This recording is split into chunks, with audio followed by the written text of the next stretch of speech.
Howdy folks, and welcome to another episode of Puppet Panic. Joining me is a special guest. This is Oldmanchimes, aka Jon. Hello, how we doing? We used to work at a cinema together, and we always promised ourselves we were going to do a review together, and here we finally are. Just needed the right film, didn't we? And, we did, yeah. I think we picked the best one, really, for it, to be honest. Yeah, this is a film that, like, everyone has been nagging me to do for ages, ever since the game announcement. This is Killer Klowns from Outer Space. The Kyoto Brothers film, they're usually special effects guys now, aren't they? They've done stuff like Critters. They did the dead cat in Ruben and Ed, if you've ever seen that. I'm a big Crispin Glover fan, so that one really spoke to me. They've done all sorts, haven't they? Special effects and stuff, but this is their directorial debut as a feature. Jon, did you enjoy this film? I love this film. I think it's great. I'm on an equal field. I adore this film so much. It's a lot of fun. I wasn't sure what to expect because I haven't seen it in a long time, so I wasn't sure whether it'd hold up for me, to be honest. And so you've seen it before? Yeah, I saw it. I must have been a teenager. Yeah, what about you? Was it your first viewing or? It's my second, but I saw it with friends where we weren't really paying that much attention to it. It is easy to do. It's easy to throw aside as sort of a drinking film. Ignore this and just watch the silly clowns when they pop up. But, it's your typical kind of like alien invasion movie. And the killer clown aspect adds a bit of gimmick, but it's the imagination of the concept. It's the creativity of the Kyoto Brothers that really sells it. Well, they had this idea of alien killer clowns, and they used every clown-related trope you can possibly imagine in some very creative ways, I think. It just pops out of nowhere. Like, there's certain scenes in this film that I wasn't expecting, but I should have been, because it's such a trope for clowns. Yeah. And it works so well. From, like, the balloon dog. The balloon dog so clever. is so cool. And the fact that they actually blow it up and then put it on the lead, there's the little touches like that. And like the shadow puppets was shadow puppets. Amazing. There's so so many creative. scenes in this that just really, they just scream clowns, craziness, and just creativity. Because that's the thing, when you explain the premise of this film to somebody, their first thought is like, this is going to be sleazy and boring. It's just going to be a bunch of like people dressed as clowns just going around killing people. Is that it? But it's not. It's just so inventive with all of its kills and all of its ideas, and it just rolls with its ideas, and it never seems ashamed of what it is. No. It's so proud of just being this goofy, silly movie. Yeah, exactly. It's, as you say, it's got a very simple plot as well. There's basically 3 teenagers and 2 side character teenagers in a small town. Teenagers. Played by 40-year-olds. Yeah, teenagers. But it was almost like it was going to Greece, hold my beer. But yeah, they're in a small, sleepy town where nothing really happens. Suddenly these clowns start popping up, and then they've got to try and convince, like, the law that these clowns are going around killing people. That dude who plays, I think, is he called Mooney? Mooney, yeah. Officer Mooney. What is his deal? There's no backstory given to this cynical cop, is there? It's just... And he's getting phone call after phone call, and he's like, I don't believe you. I want to know he's drinking Jack Daniels out of his drawer. I want to know what his backstory is. Why is he so jaded? I'd say that Mike and Debbie are the least interesting characters. They're just the stock kind of characters. Where we've got, like, the ladies' man and his love interest. They're not that interesting, but they keep the film rolling. Yeah. The strength of the film's pacing comes from those characters being like, we need to take care of these clowns. Keeps it going. So I didn't mind them not being that interesting characters. Yeah, there's a shoehorned in love triangle as well that doesn't really amount to anything apart from a little bit of conflict. We already know that the cops in this aren't meant to be nice. There's from the get-go, there's like a guy who's like, stupid kids, and then the guy like stupid cops. Like, instantly they're the bad guys as well. Or they're a force, aren't they, to fight against? Pretty much, yeah. Very, very corrupt force, yeah. But then there's this love triangle. I don't know, it doesn't add, but it doesn't take away either. I don't know, because for me, that's why I didn't want to put Officer Dave in the mix of the leads, because I feel like he's the most interesting out of the 3. Yeah, he is. Yeah. Because he's introduced as, like, this rookie kind of, like, wide-eyed innocent kind of character who's also being influenced by this very cynical cop. And now he's been thrown into, like, a mix of, like, oh, I'm stuck with my ex and his boyfriend, so I'm now feeling really challenged.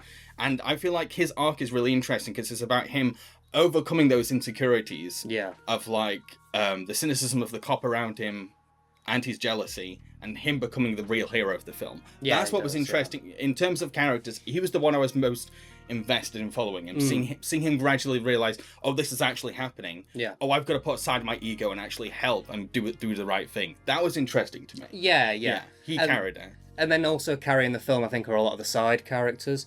They're the two friends who run the ice cream truck. They are pretty funny, I think. I think they're pretty funny in the stupidness of them. They are the boob of the whole thing, aren't they? They're just ridiculous. Yeah. They could have been worse. They could have been Stifler level kind of like perverts, but I will admit that it did kind of get annoying. Like, no, you did this. It was your idea. Yeah.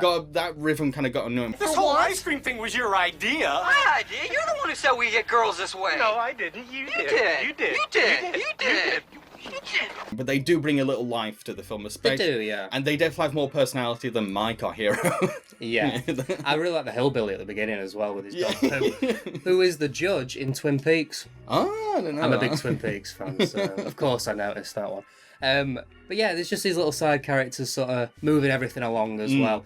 I think we should talk about the special effects as well, to be honest, because that's pretty much the main star of this show, really. Well, yeah, like we said, the Kyoto brothers, their background is Hollywood effects. So the stars are the practical effects, the puppetry, the stop motion, the hand-drawn animation. There's so many kinds of things just thrown in there. Because, like I said, I always thought this film was going to be made by some of the sleaziest people ever, just by looking at it.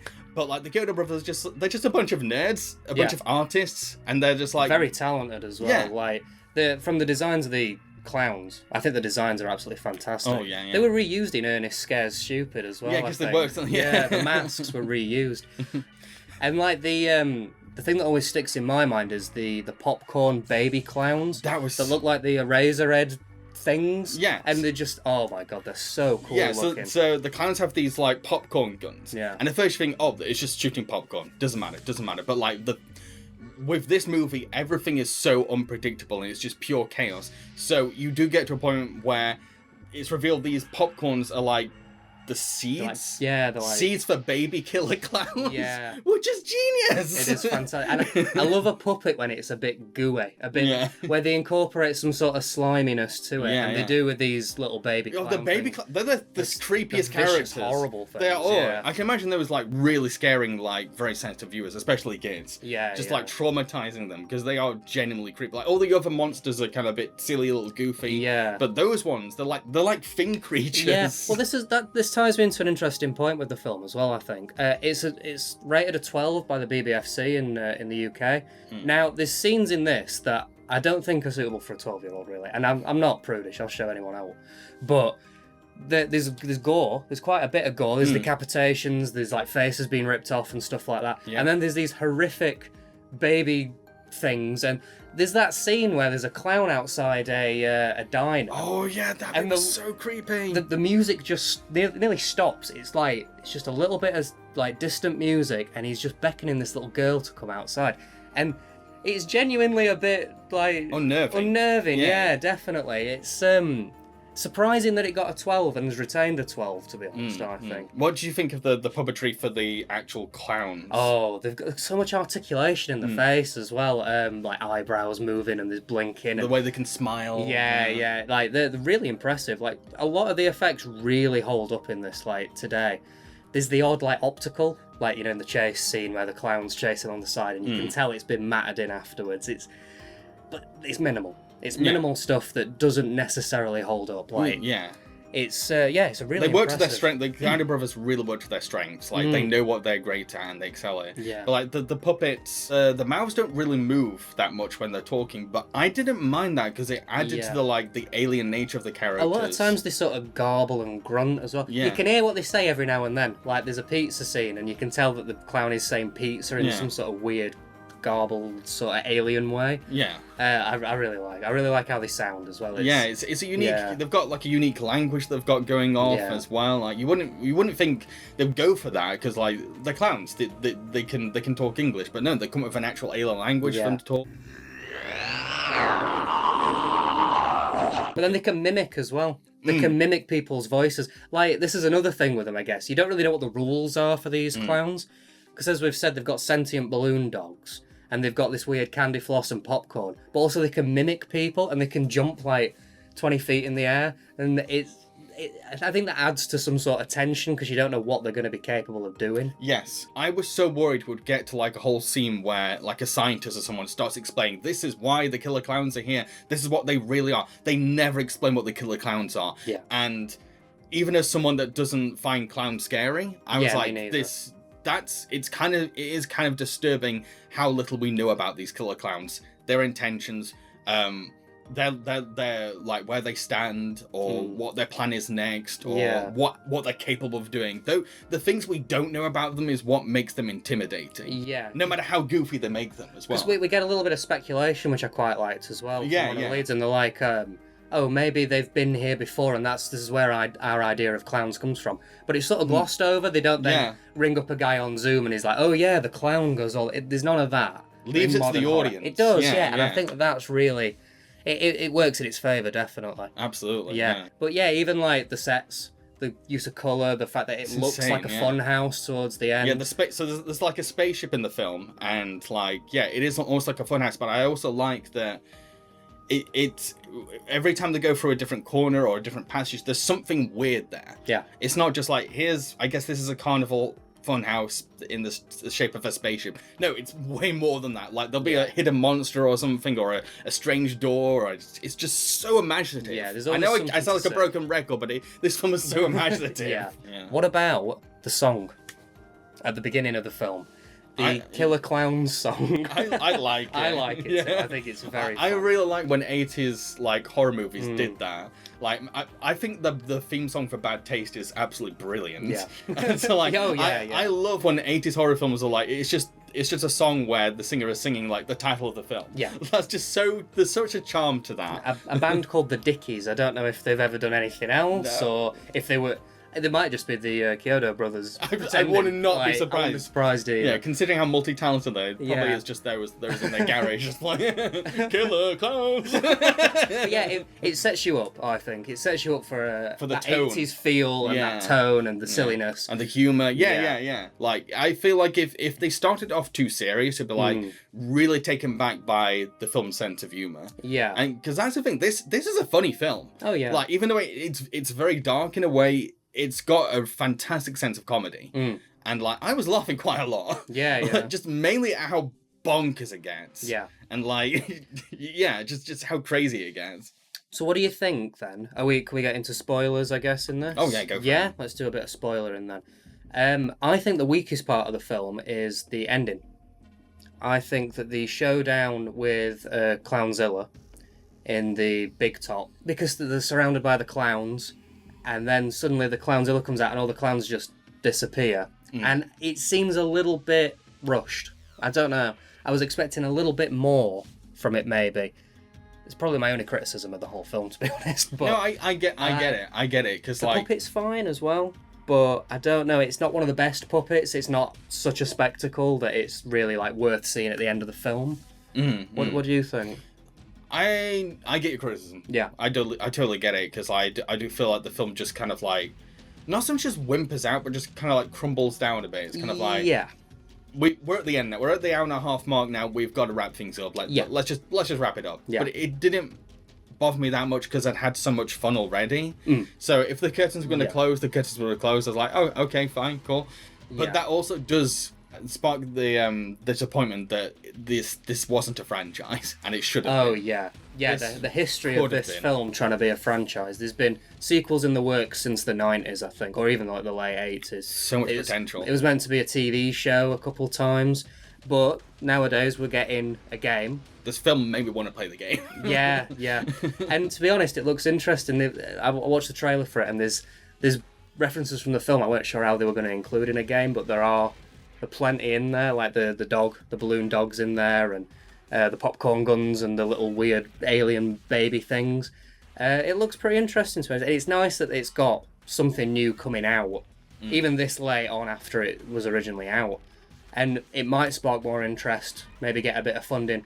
I'd be happy with an 8-part Netflix show at this point, to be honest. Yeah, I'd be happy with more. Yeah. I feel like the strength of this film is its pacing. The pacing is the best thing about it. You never get to where it's like, oh, why is this scene here? Oh, why why are we sitting through this? Why can't we get straight on to the next kill? It's like, no, it's like it just keeps rolling. It's an hour 25 as well. You don't see that often these days, but it doesn't overstay its welcome. It doesn't pad, it doesn't fluff. It just, here you go, kill the clowns, the grazer. Yeah. Done. Yeah, it doesn't what you need. It doesn't overcomplicate itself, it doesn't over-explain itself. It's just a great, fun 80s horror film with a silly premise. And I remember watching Hobgoblins a while back this year and reviewing that, and like I feel like Killer Klowns is everything Hobgoblins could have been. Because Hobgoblins were just missed out on it had weak comedy, had weak characters, and it had weak horror, weak everything. But then you just go to Killer Klowns, it has the same kind of idea of like alien creatures attacking teenagers and that kind of stuff, but it just actually is funny. Actually has scary moments. Yeah, really good film. For this review as well, I forked out for the now rare, apparently, Arrow version. Some really cool extras on that. It's worth owning, definitely. There's a few short films as well from the Kyoto brothers on there, which are well worth checking out. To see some of their earlier Super 8 stuff. They're quite charming. So, have you seen Killer Klowns from Outer Space? If so, let us know what you thought of the film in the comments below. Please also go check out Jon's movie review channel for his personal takes on obscure or classic horror movies, and perhaps visit Jon's short film channel for surreal animations and creepy lynching experiments. Thank you for joining me, Jon. Thank you for having me. Thank you very much. It's been fun. Cheerio, folks. See ya. All we have to do is go to the North Pole. We won't tell nobody. We don't talk to no rat. We have more flights going to North Pole than any other airline. One. This is it! North Pole! We gotta jump now! Letters to Santa. A Muppet's Christmas.